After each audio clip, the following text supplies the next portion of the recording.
Now, it's time for Uncancelled, where Britain's top commentators speak out on controversial issues without the fear of the cancel culture sweeping the rest of the media. Are you wondering what to do with your face coverings now that Freedom Day has made them redundant? Unless, of course, you're in the unfortunate position of having to get on a London bus or take the train from England to Wales. Well, perhaps you could take a cue from my guest tonight, who declared on Twitter that she was throwing her collection of muzzles, as she calls them, on the barbecue as the sun came out for our moment of liberation. Political journalist and commentator Isabel Oakeshott has been one of the most ardent advocates for a return to normality. And while she can now breathe slightly easier, literally, she's not resting up just yet. Isabel decried the vaccine passport scheme, worrying it could lead us to having to show documentation for the most mundane of tasks. And she urges her followers to delete the unfit-for-purpose test and trace app that has pinged 500,000 of us into self-isolation. Today, Boris Johnson announced he would be widening quarantine exemption to key workers. Take a listen. The roadmap is, we hope, irreversible. I think I said that from the get-go, but we can't guarantee that. Something could obviously happen that changes our calculations. We've got to be humble in the face of nature. There could be some new mutant, some new variant of the virus that we have to respond to in a particular way. And I've always been very clear about that. Oh, Isabel Oakeshott, this was meant to be Freedom Day. It was meant to be a day of great celebration. I don't know about you, but it feels so hollow to me, especially after that press briefing. Yeah, I mean, I'm somewhere between kind of depressed and actually quite disbelieving by the events of today. I think we did know that there wasn't going to be any kind of big bang celebratory feeling. And, you know, how can we possibly feel any kind of freedom when coronavirus is with us all day, everywhere? It doesn't matter where you go, what you turn on, what you listen to, what you're talking about.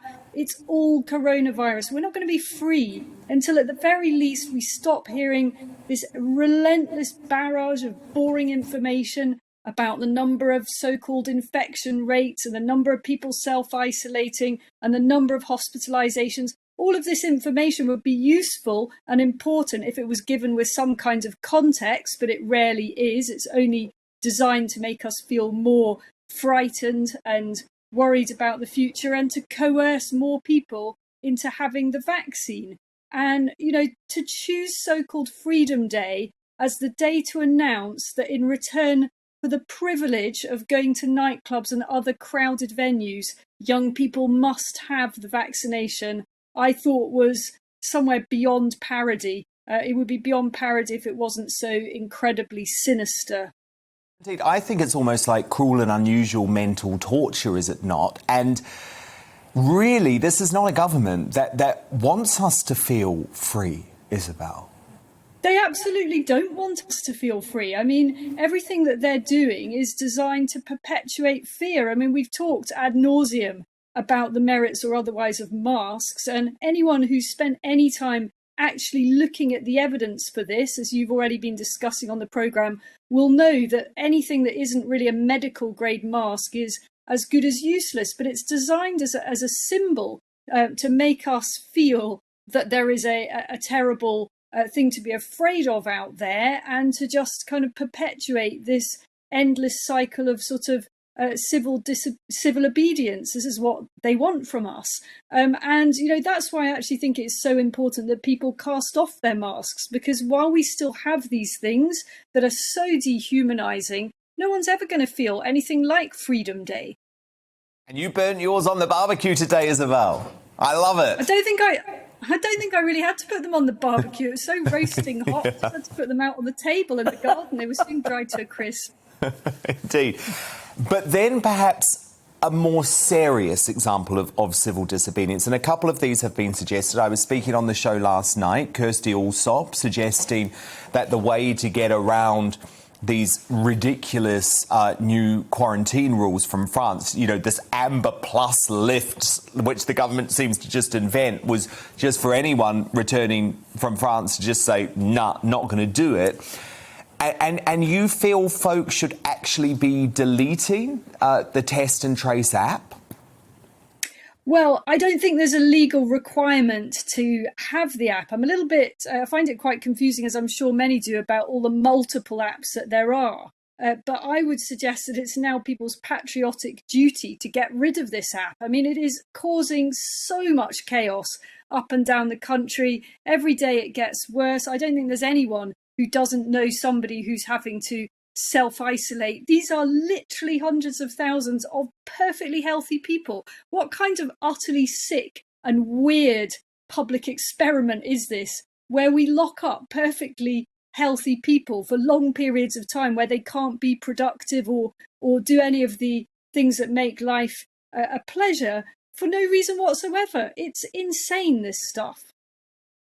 Angry, Isabel, is that clearly Boris Johnson and Rishi Sunak know how insane it is because they wanted to exempt themselves from the scheme. And in fact, I know Boris Johnson tried to roll that back today, but there was actually a statement released by Downing Street saying that they were going to be exempt from the scheme and they were going to go on this test pilot programme, which Michael Gove already used when he returned from the football in Porto to avoid self-isolation, which would mean that people could test every day and then be released. So you've got the Prime Minister and the Chancellor of the Exchequer, who clearly don't really, in their heart of hearts, believe that people who have tested negative for COVID should be removed from society for 10 days.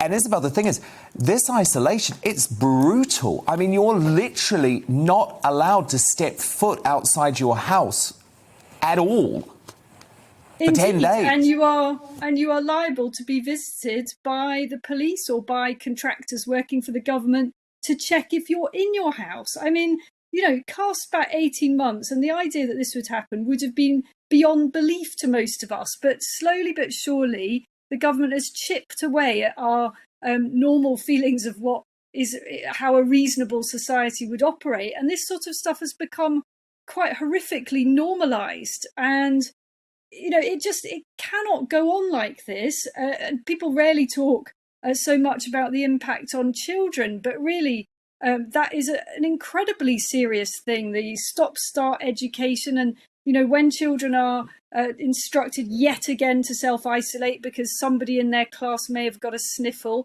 that also affects the parents who then can't go out to work. And so it goes on in a constant cycle of completely unnecessary misery. Now, I think it's really important to say that we shouldn't dismiss this virus as a nothing, and I'm certainly not doing that, and people are still getting quite sick from it.